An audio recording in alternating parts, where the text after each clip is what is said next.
of the whole process. If the system has been corrupted by anyone, you'll find that someone easily gets bail out. Or you find that someone ends up with an acquittal, when actually that person would not have gotten an acquittal. So what does that mean?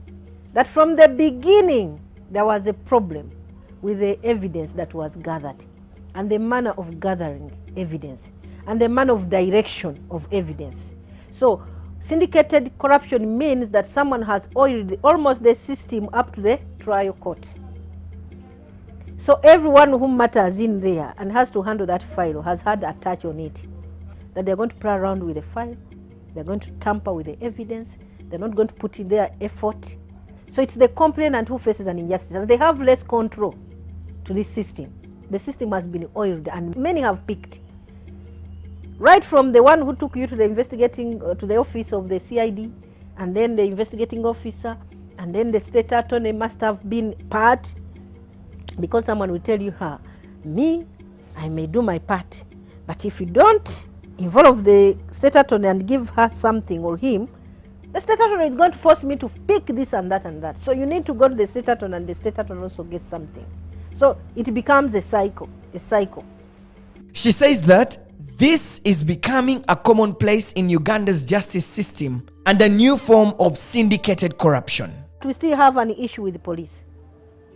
Police is still dealing with corruption, and they don't care. It is a real syndicate. When you go to police, it is normalized. They will put for you, police bond is free, but you never get it free. Namubiru says that there are so many criminals who are set free as a result of such syndicated corruption. These people who are in the justice system often know where the loopholes are, and always know where to tamper to make the case fail, especially if they have been oiled.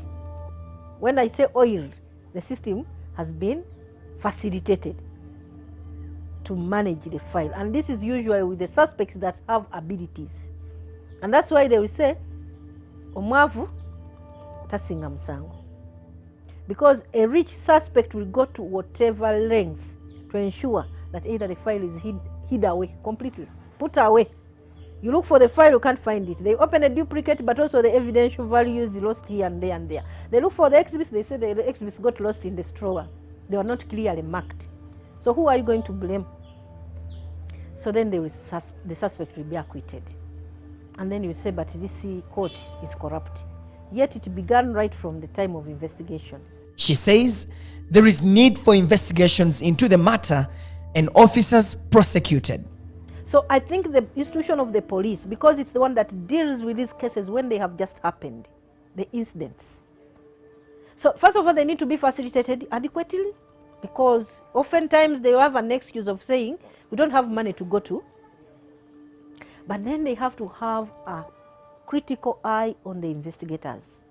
When such a case happens, it's not only say, let's retrieve the file, let's ensure that the suspect is apprehended and take them to court. Such a case should become a case study of police, and they use it to punish or to give punitive measures to whoever was involved, including expulsion, non-transfer. For now, Nakamate, the alleged victim, was still receiving treatment at the time of filming for abdominal pains. She says she got after the alleged sexual assault. Her mother, Nakawesi, says she lost her innocence and self-esteem and has not been able to go back to school in a while. James Tumusime, the country director of Reach a Hand Uganda, says Nakamate's story is just one of the so many stories where girls are abused and they have not got justice. Girls who have been abused from all sorts of caretakers, from parents themselves to teachers. And all this speak to the normalization of violence against women and girls.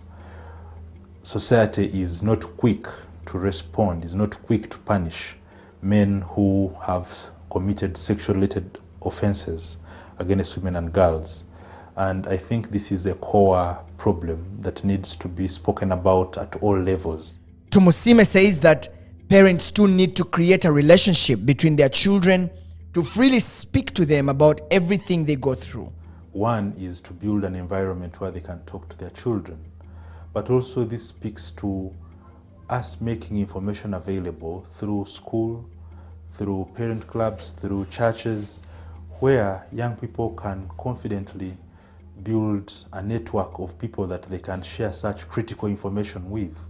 Because of course the father should have been pillar number one, but where the father has now become the perpetrator, there should be other opportunities, other mechanisms where information can be given out and this girl can redeem the burden on herself. Who else can hear about this apart from her father? He also wants government to make it easy for girls that have been sexually abused to have access to sexual reproductive health services. There are people who deliberately don't do a good job to serve the justice system. Justice is entered at different levels. There is justice at the community level, where local leaders should be in position to identify these cases, document them and forward them to the next level. We should have a deliberate effort for us, especially as civil society and other actors like the probation's office in the government circles and the judiciary itself, to put up special courts to try issues of gender-based violence, but to have an awareness of what happens when ABCD happens. For example, in this girl's case, important steps in the justice system. One person failing to do their job, or deliberately refusing to do their job, or having been compromised, compromises the justice system. A police officer failing to write a correct report based on the evidence that they have makes it to administer their part on the justice system. Having failure to have a health worker who can examine and give correct diagnosis of what has happened is a problem. Nakamate's pregnancy test came out negative. She, along with her mother Nakawesi, continued.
Applause for Solomon.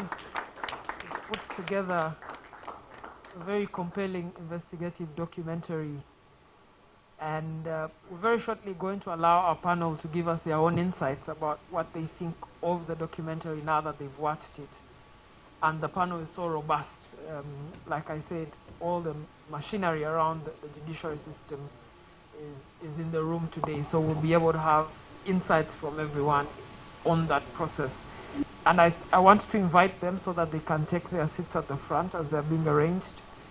The first person is Dr. Miriam Matembe, who I believe needs no further introduction. Dr. Miriam Matembe, thank you so much for gracing us today with your presence and for watching the documentary to the end. We'll also have I saw someone in the documentary saying they couldn't take a Zoom call, but we'll be able to get this one on Zoom. We have Mrs. Dora Kichoncho, who is the ED at UGANET, who is one of our partners for today. Thank you so much. You can please take your seat at the front.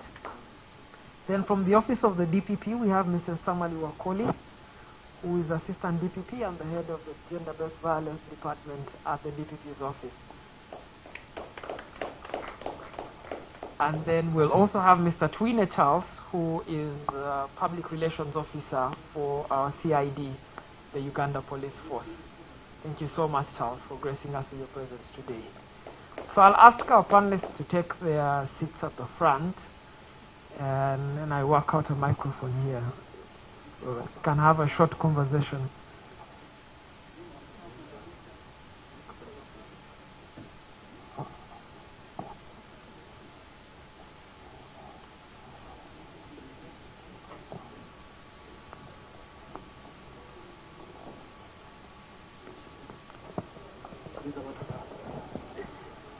No, I will be standing as I moderate.